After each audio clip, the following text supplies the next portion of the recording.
Hey, Detoxers. We've heard a lot recently in the news about government corruption and everybody from lobbyists to foreign governments having undue influence on our political system. But what does that look like in practice? How is the sausage made? To help unpack that question, we're joined by someone who's been on the inside.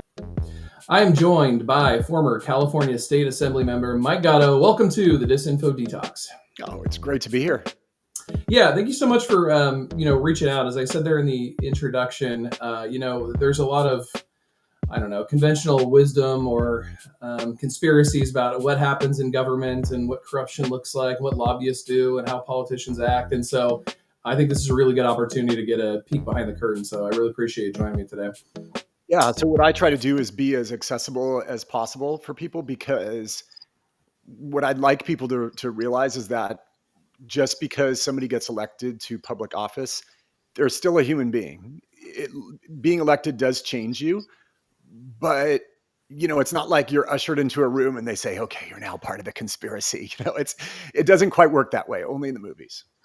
Okay, let's get into that, because you have an interesting history in terms of the amount of elections you won and how you got into office. Can you talk a little bit about how you got into politics and what positions you've held? Sure. So I've worked in every level of government. I've served in the cabinets of 3 Los Angeles mayors. I was a congressional chief of staff at the federal level for 5 years. But then, in 2009, 2010, vacancy came up in the California State Legislature for my home district, which was a district centered in Los Angeles and Hollywood. That's a nice, easy way to remember it. And also some other cities, Glendale, Burbank. If you've ever flown into Burbank Airport, you know where that is. And, I decided to run for it. And by some miracle, a lot of luck, I won. And I went on to serve 4 terms in the California State Legislature.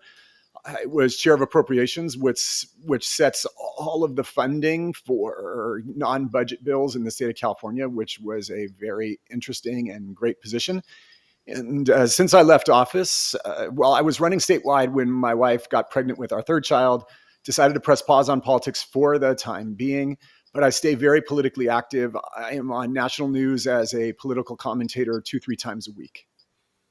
Nice. And so let's delve into government, because you were there in the state of California, of course. And as I understand it, one of your big legislative victories was you were a major part of creating California's rainy day fund. Can you talk a little bit about what that is and why you felt it was important to achieve? You really want to put everybody to sleep, Nolan, huh? Um, so I mean, look, the simple way to think about it is that I would venture that every household, rich or poor, practices a very simple thing, which is when times are good, you put a little bit of money aside for when times might not be so good. Very common practice. Believe it or not, the state of California did not do that until my legislation. We would spend like drunken sailors when tax revenues were good, but then we were always forced to scramble when the economy turned around. California is unique, right? Among all the 50 states, we are very heavily dependent on income tax. Other states make it more spread out. They all, have library card fees and hunting license fees. California is like income tax, right?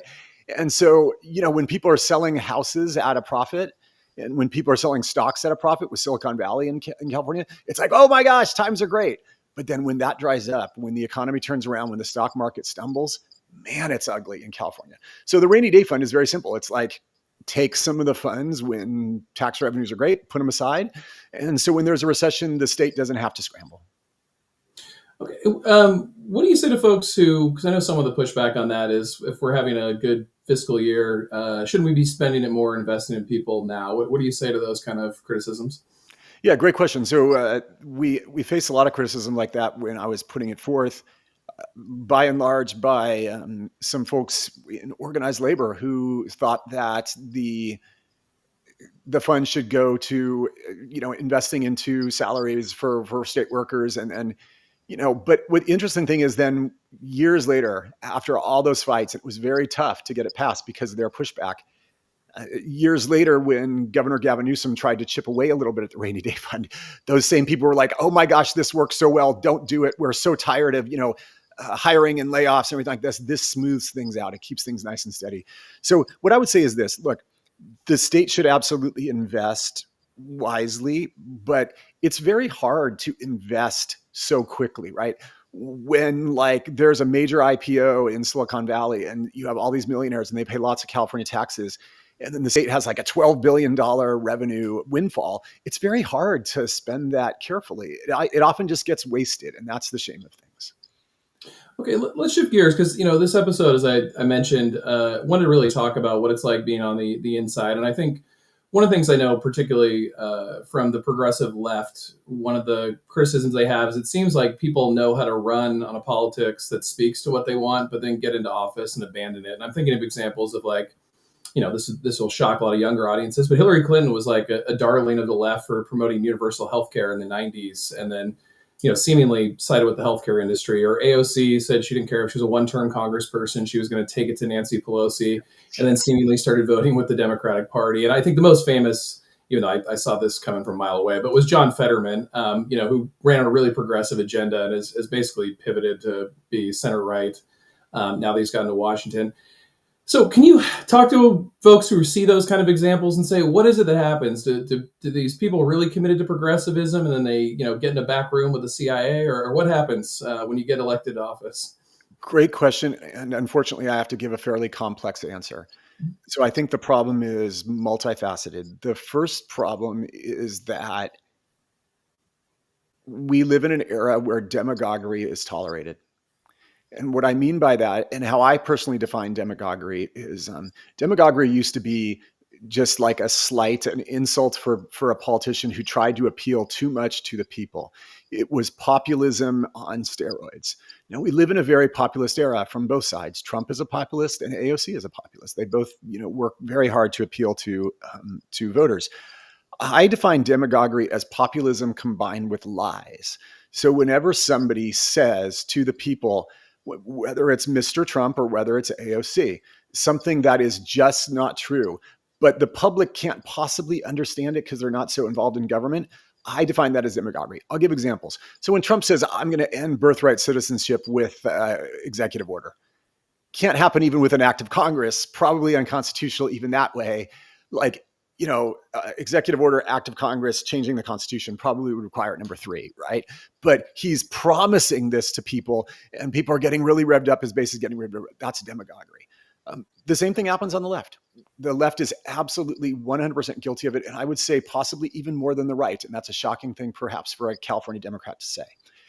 So when somebody gets a platform that is something like, gee, I'm going to cancel rent late fees or something like that, that is just, it sounds so appealing to people who might not be versed in the legal world or the world of politics, but it's way, way overpromising more than can be delivered.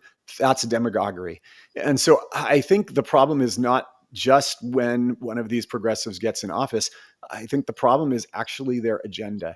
And I think the public has to be very careful to ask elected officials, is that really something that's doable? That sounds wonderful. I would love a Ferrari in my driveway and free caviar, but is that something that's really doable? Is that something that you can really accomplish? And if not, then you're not being honest. And that fails my number one criteria for a politician, which is authenticity and honesty. I want to get, because I know you said you have other criteria, and I don't want to, I want to make sure we get to those, but just on this point alone, so I see your point, right? There are certain promises you just, constitutionally can't deliver, but like in the, progressive example, is it that we constitutionally can't deliver it in, say, Washington or California? Or is it that we just don't think there's a will within like the Overton window of acceptable ideas? Like, is the party not interested in trying to push polls, or are they following them? Well, no, I mean, the answer could be both, right? I mean, again, so I put forth this bill, and this is an arcane topic, but I think it's plain vanilla enough that it won't make anybody feel perhaps very strongly. So I put forth this bill that had to do with infant DNA collection. To me, it was like a privacy violation, and I didn't like it. And, it turns out California collects a blood spot from every infant born in the state. And then we allow researchers, including from foreign countries and whatever, to access your child's DNA. And yes, it's anonymized, but I keep in mind, laptops that are left on subways and things like that. So anyway, I put forth a bill on that. we could not get it passed. It was really hard. The HMOs and the healthcare lobbies really, really hit us hard on that. But I think the question is, how did I characterize that to the public? If I had gone out and that had been my platform for reelection, my one thing, and I had been like, oh yeah, like the only reason this isn't getting done is blah, blah, blah, because you haven't elected someone like me. And I've got the riz to get this done. And this is something that should be like, you can't sell things like that. You have to be honest with the public. And so I think part of it is, yeah, they're not necessarily realistic or honest about what is the art of the possible in politics. Okay. That's number one. But the second part is, yeah, sometimes it really is a legal, constitutional, or just, like feasibility issue. And that's number two. And you said you had some other criteria as well? Yeah. So the other thing that I think, tends to get progressives in trouble is the very nature of the term. The term progressive implies that you are for progress. The term progress implies that you are for change. The term change, obviously requires some type of alteration of the political status quo. That is, by definition, harder than conservatism, which is things are pretty good and we're going to keep them the way they are. Right. And I also do think that, frankly, progressives have gotten a little bit ahead of their skis, as some people say, although I hate that term and I've never been skiing in my life. But one doesn't always have to push the window further and further and further. It would probably be best to focus on what is doable now. I guess here's another way of putting it. If in 2025, you and I sit down and say, we've got to do this and it's got to happen and it should be part of our agenda. And then it doesn't get done. But then in 2026, we're like, okay, and also this. And then 2027, also this. It's like, whoa, like focus on what you talked about in 2025 and maybe work towards that before you are jumping to the next shiny object. So I think that is also something that gets progressive candidates into a lot of trouble. So, talk to me also about, you mentioned a moment ago when you were talking about the frightening collection of infant DNA. You mentioned about how you got big pushback from HMOs, and I think you said the healthcare industry in general. When you say pushback, for folks who have not been on the inside, what does that look like? Yeah. So, I mean, in any capital, there's a cohort of powerful interests. Those powerful interests are the ones that spend money politically. It could mean spending money by making political contributions directly to candidates' committees. And it could be, increasingly, it's people who are entities and special interest groups that spend money directly on elections to influence an election where you're not subject to limitations. Most elected officials know exactly who those interests are. They know exactly who the humans connected to those interests are. So, politics is a very human business. And in the case of when somebody votes necessarily because an HMO told them how to vote or something, right? It's really often the lobbyist for the HMO who handed you the check or who gave you the source of campaign funding or whatever, who you've got the personal relationship with. And then when that lobbyist comes to your office and says, vote against this bill, or comes and testifies to, in front of the key committee saying, kill this bill, that's often the thing that tips the direction to, that bill dying. And how, now that you're sort of out of office, do you kind of laugh at the politicians who argue that like this lobbying money has no effect on how they vote? I've never not laughed at that. But, look, I taught a class on upper division poli-sci at USC, great university here in Southern California. My students had a lot of what I would say, they had some innocent questions about this, and I tried to answer them as candidly as possible. The best way I would describe it is roughly a third of people in politics get into politics for the right reasons, and they're able to stay pure. They want to help people, and they make this their life mission. Roughly a third get into politics for the wrong reasons. They are just absolutely awful people, and they're very cynical and very Machiavellian, and every analysis is done through that lens. And then there's another cohort, another third, that gets in for the right reasons, but gets very easily seduced to for the wrong reasons. What some of my astute, mathematical adherence will point out is that, well, that's 2/3 of people in politics are there for the wrong reasons at any given time. And I say, yeah. And that can be just, listening to special interest groups or whatever. But the other thing that I point out to people, though, which should hopefully give them a little bit of assurance, is that there is not just one special interest group. There's always another side, right? There's almost always this adversarial system in the United States where there's different people pushing and pulling on both sides. I still think, though, that yeah, I mean, like the influence of money in politics is absolutely real, but it's to the degree that somebody makes decisions, I think, that sets apart the good people from the bad people. And on this kind of topic, one of the things that sort of, I don't know, came out of the consultant class after 2024 was that the Democrats needed to be more like the average Joe. They needed to be in the podcast world. They needed their manosphere. And so we've seen, I see you smirking at that too. We've seen a lot of folks go into the podcast world and try it out. And there's been various results. But one topic related to lobbying that seems to keep creating viral moments for Democrats, whether it be Gavin Newsom or Senator Slotkin, Representative Torres is another one who's done this. Pete Buttigieg, Mayor Pete Buttigieg. These folks seem to always get tied up on the question of the influence of AIPAC, and I wonder what you make of that. And I'm asking this as someone who's on the inside, because you can clearly see there's this base of the Democrats who are critical of their party's support for Israel. There's also a longstanding support for Israel within the party, and there's AIPAC funding. What do you kind of make of Democrats kind of struggling with this question in this moment as someone who's been on the inside? Sure. So first of all, I smirked at the podcast thing because, I have made an effort recently to reach out to podcasts. I do a lot of national news shows, and it struck me that podcasts are way more democratic. It's the democratized form of media, and I love it. And people who love their podcast, I don't feel like they're necessarily reached by appearing on national news. So that's why I was smirking, because here we are on a podcast and I reached out to you, right? And it's really good to be here. On the AIPAC question, I think it's simple, right? I mean, first of all, I'm not sure that people understand what AIPAC largely is.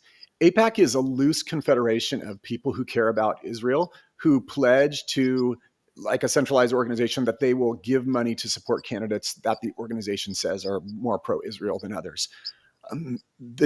What you're saying is absolutely true. The Democratic Party is going through what I would say an existential fight on the issue of Israel. It is going through some major, I won't say growing pains because it's too late for that. I think it's going through a directional fight that can only go in one way, frankly. And that is, will the Democratic Party, maintain its traditional support of Israel, or will it go to the sort of this next generation that seems to have some major hesitancy with supporting Israel? I don't know how to answer that in terms of predicting the future, but I have told anybody who would listen that the younger generation, particularly of Democrats, I think is veering more towards the anti-Israel camp. And for me, I don't think it needs to be that way. I think that people can have a problem with Benjamin Netanyahu, who in many ways is sort of, I won't say the Donald Trump of Israel, because he's different, but he is a right-wing, very brash, very unique politician in Israel. And people can have a problem with him without having a problem with the state of Israel, or the fact that there should be a Jewish state in the Middle East. And I also think that oftentimes young people, and particularly progressives, young people pride themselves in, like, we're for the underdog. We're for the underdog. We're for the underdog. And people who grew up in the context of, the wars in the late 60s and in the 70s, and when Israel was attacked by all sides, they feel like Israel is the underdog. But people who grew up in the modern era, where Israel is so strong and Israel has such a strong presence technologically and militarily, they don't think Israel was ever an underdog or is an underdog. And I think, like, it's amazing how it doesn't seem like the debates have any historical context. there doesn't seem to be any willingness for, just like everything else in our society right now, there doesn't seem to be any willingness for the sides to actually talk and come up with a consensus of what the truth is.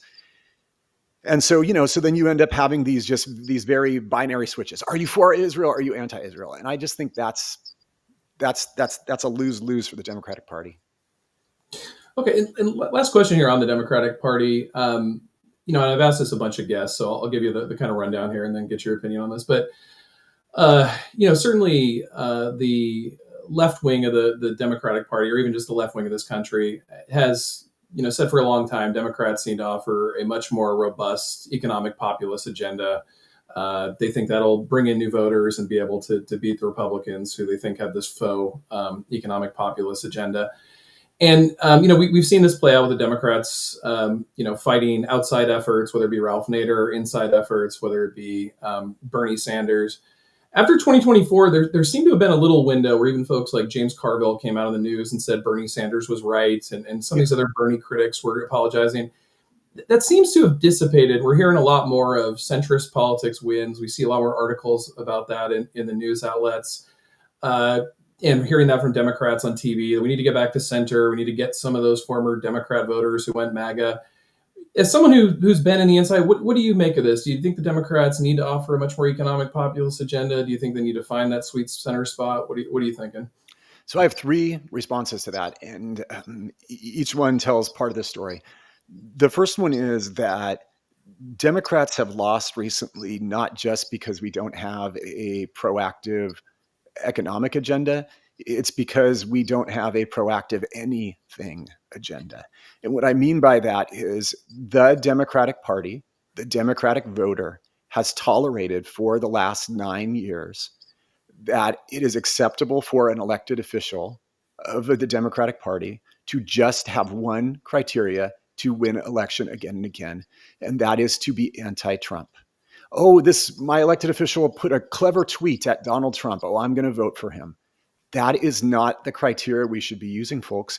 And we have made it so easy for people to get our love and our votes and our support by just being anti-Trump. And I'll tell you this, if you are on a schoolyard and a bully comes up to you and says, oh, hey, look at other kids. I saw Mike over there, the other day, he was humping a goat. The minute you start to say, I wasn't humping a goat, and you start reacting to that bully, you have already lost. And I think about like all the things that like Donald Trump says, gee, there's too much property crime. I'm going to put in place, the National Guard. And Democrats say, well, they're constitutional, this and this, and reaction. Oh, I hate Donald Trump and blah, blah. Okay. Well, what would have stopped the mayors of these cities from hearing the cries of people who live in many cases in the inner city saying there is too much property crime? We don't feel safe riding on the subway, which is how I used to get to work. Nothing would have stopped us from having that proactive agenda rather than responding to Donald Trump. By the time you are responding, you've already lost. So I think we don't have an economic agenda. We don't have an anything agenda right now. There's a dearth of leadership in the Democratic Party. That's number one. Number two, I think what made Bernie Sanders so successful was not just that he had some good economic ideas. It's that he had ideas. Again, it's sort of a version of number one. He was authentic. He was real. People could trust that he was saying what he feels. The data that I've shown shows that the rise of Trump and the rise of Sanders, that fervent popularity that they both enjoyed in 2016 and to some degree now, was because they're authentic. There has been a distrust in government that started with the Kennedy assassination, Vietnam, the RFK assassination, Watergate, Iran-Contra, and it keeps going and going and going. And in a world of AI, as you're an expert on, right? It's like voters feel like they can't trust anything. But if there's a politician who kind of says whatever's on his mind, whether it's controversial or salacious or whatever, they trust that, ironically. And that sort of explains the rise of Bernie and Trump. And then the third thing that the third principle that I talk, just because you asked about economics, right? There's a really smart political consultant who worked for President Clinton and then went and worked for the Republican Party. His name's Dick Morris. He's getting up there in age. Some of your viewers might know of him, some of them might not. He wrote a really famous book where he said that Democratic voters, their brains are like, if you tell them, this is what I'm going to do for you, your rent is too high, this is what I'm going to do economically, that will appeal to a lot of Democratic voters. That does not appeal to Republican voters. Republican voters will vote against their economic interests if they think it is in their moral interests or the moral interests of the nation. And that is why, I think these economic issues are phrased by the Republican Party when they win as also issues of morality. And that is a key distinction. And so I know that's a very complicated answer, but I wanted to give you a complete one. And I do believe that explains why we are a little bit rudderless right now. All right, former California Assemblyman Mike Gatto, thank you so much for coming on the Disinfo Detox. Where can folks follow your work and get to know more about you? So I'm most active on X, and that's just at Mike Gatto. And if you spell my last name correctly, Gatto. And I'm also, I have a dated website at mikegatto.com, but the key thing there is that you can send me an email and I respond to every email. All right, thank you so much for coming on the Disinfo Detox. Giving us a peek behind the curtain. We appreciate it. Thanks for having me. All right, thank you, Detoxers. We'll see you next time.